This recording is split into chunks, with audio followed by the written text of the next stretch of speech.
তুষার ভাইকে আমি বলবো, তুষার ভাই যে কোনো কারণেই হয়তো ঢাকার যত রাস্তায় ঘুরেছেন এমনটা হইতে পারে ভাই তো এলিট ঘরানার লোক, সুতরাং গুলশান বনানীতে ঘুরছেন। হ্যাঁ, তাহলে কি সরকার আপনাদের গালাগালিকে স্বীকৃতি দেয়নি এরকম কিছু? সরকারের সবকিছু রাষ্ট্রীয় স্বীকৃতি লাগবে কেন? সেই যে বৃহত্তর গণ অভ্যুত্থান করলো, কোন রাষ্ট্রের স্বীকৃতি নিয়ে কোন সরকারের অনুমতি নেওয়া? নাম্বার ওয়ান হলো কোন গালিটা মানুষ কোন মুহূর্তে কাকে দিচ্ছে, স্থানকাল পাত্রটা হচ্ছে ইম্পর্টেন্ট।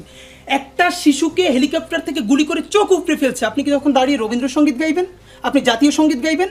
একটা মায়ের সন্তান শহীদ রিয়া গোপের শরীর থেকে গুলি ঢুকে তার পিছনের দেয়াল এতখানি ছিদ্র হয়ে গেছে, আমরা সেই বাসায় গেছি, তখন তার মা রবীন্দ্রসঙ্গীত গাইবেন?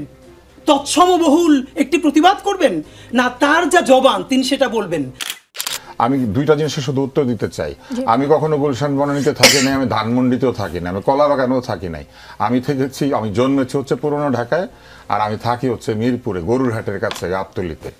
অতএব আমি কোনো এলিট এই জন্য না যে আমি ওই কোথায় থাকি আর কোথায় থাকি না দিয়ে এই বিবেচনায় যারা নিজেদেরকে এলিট এবং নন এলিট বিবেচনা করে, এটা একটা প্রবলেম। কারণ সম্পদের হিসাবে এলিট নন এলিট হয় না। কবি নজরুল এলিট ছিল না? কবি নজরুল ছোটবেলায় লেটোর দলে গান গেয়েছে নেচে নেচে, এবং সেটা মেয়ে সেজে, কিন্তু ছেলে সেজে না, দারিদ্রের কষাঘাতে। কি বলে, দরিরামপুরে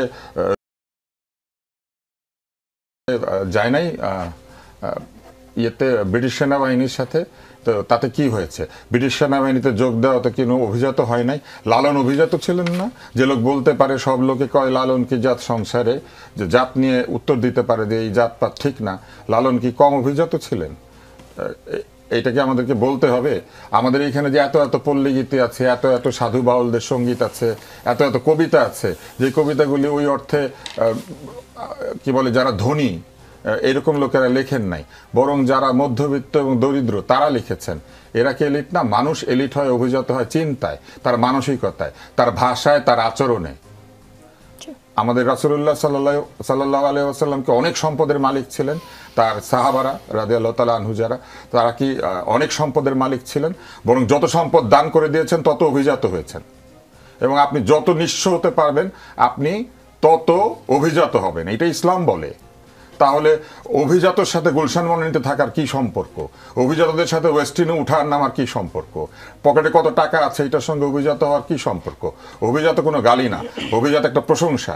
অভিজাত হচ্ছেন সেই মানুষ যে মানুষের আচরণকে আরেকজন মানুষ অনুকরণ করতে পারে। এখন অভিজাত যারা, তারা বুঝলাম অনেক খারাপ, কিন্তু যারা অভিজাত নন তারা মানুষের সাথে দেখা হইলে বলার কথা আপনার উপরে শান্তি বর্ষিত হোক, সেটা না বলে ওনারা বলবেন কি? আমি কয়েকটা গালি বলি এখন, এইটা কি ভাষা?